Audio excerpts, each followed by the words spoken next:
ఇలా అయితే ఎలా పవిత్ర? నీకు స్ట్రెస్ లెవెల్స్ బాగా పెరిగిపోయినట్టున్నాయి, అందుకే ఇలా జరిగింది. నువ్వు బాగా రెస్ట్ తీసుకోవాలి. ఎక్కడన్నయ్యా, మనం ఆరాట పడాల్సిందే తప్పించి పవిత్ర మాత్రం రెస్ట్ తీసుకోదు.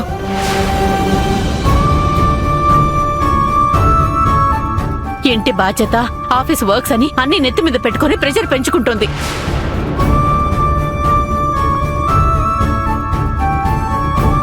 సీత, ముందైతే వెళ్ళి ఏదైనా జ్యూస్ తీసుకురా, తనకి కాస్త ఎనర్జీ వస్తుంది. ఇప్పుడే తెస్తానన్నయ్యా.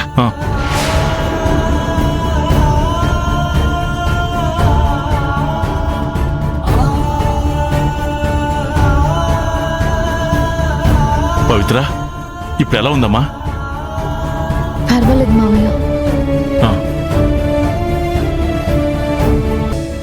పవి, ఈ జ్యూస్ తాగు.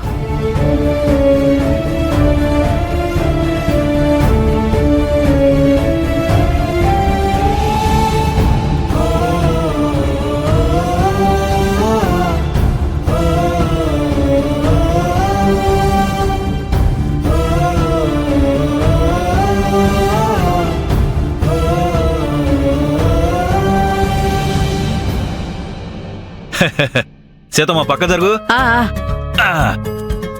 ఇదిగో అమ్మ పవిత్ర, నువ్వు ప్రతి 2 గంటలకు ఒకసారి ఒక కొబ్బరి బాండం ఖచ్చితంగా తాగాలమ్మా. టైం చూసుకుని నేనే నీకు ఇస్తాను, ఓకేనా?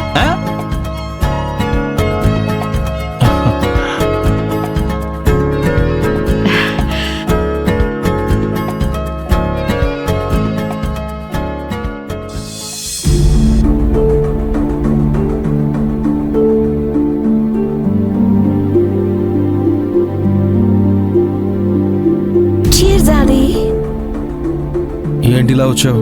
ఆఫీస్ వర్క్ ఏమన్నా ఉందా? నీతో కలిసి కాఫీ తాగుదామని వచ్చాను.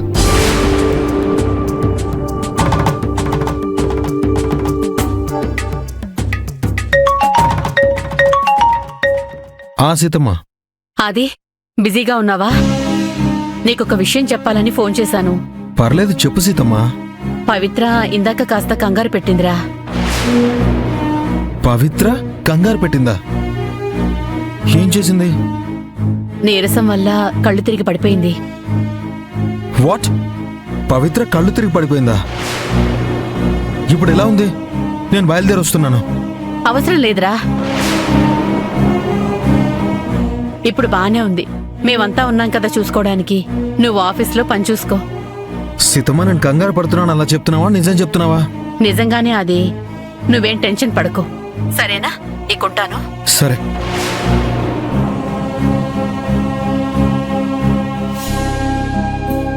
అది కళ్ళు తిరిగి పడిపోవడం ఏంటి? అది నాకు అసలు కాళ్ళు చేతులు ఆడడం లేదు.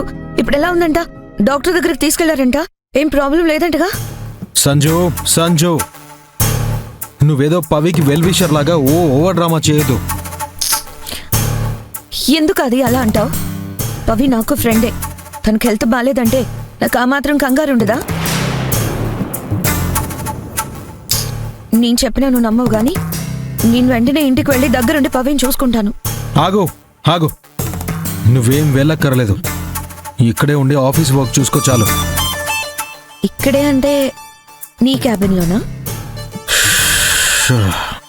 ఇవే తగ్గించుకుంటే మంచిది. సర్లే, కాఫీ తాగి వెళ్తాను.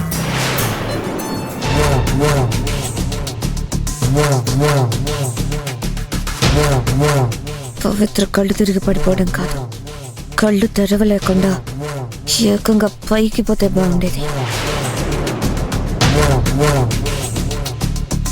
అది పవిత్రకేం పర్వాలేదన్నావుగా, కాఫీ తాగు, చల్లారిపోతుంది. సంజు ప్లీజ్, ఫస్ట్ నువ్వు దయచేసి బయటికెళ్ళు. అది కాదా సంజు, ఫస్ట్ బయటికెళ్ళు.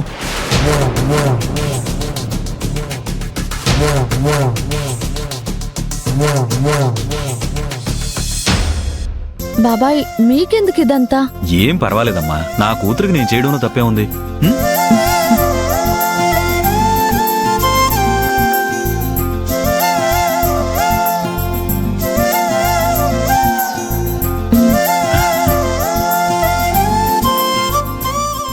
అమ్మా పవిత్ర, నీరసం ఏం లేదుగా? ఏం లేదు బాబాయ్, బానే ఉంది. ఈ జన్మంతా నేను నీకు రుణపడి ఉంటానమ్మా. నేను నీకెన్ని థ్యాంక్స్ చెప్పినా తక్కువే.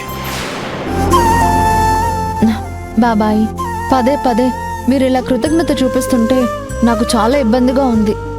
నా బాధ్యతగా నేను చేశాను అంతే. నా భార్యకి, నా కొడుక్కి నా మీద బాధ్యత లేదమ్మా.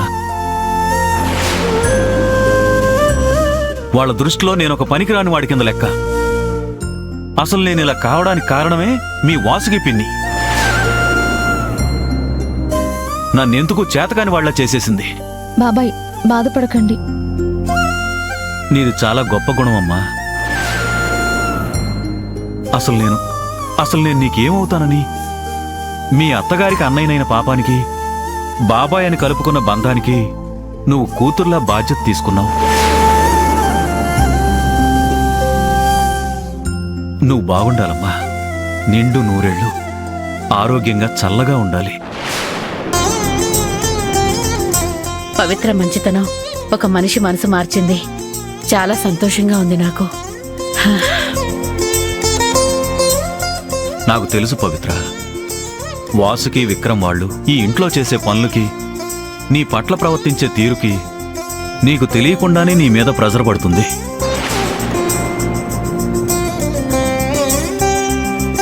అరే, పరమశివుడు కళ్ళ ముందు ప్రత్యక్షమైనా శ్మశానంలో తిరిగేవాడని నిందలు వేస్తారమ్మా వాళ్ళు. అలాంటి వాళ్ళు నువ్వు దేవత లాంటి దానివని ఎలా గ్రహించగలరమ్మా? బాబాయ్, మీరు నన్ను మరీ ఆకాశానికి ఎత్తేస్తున్నారు.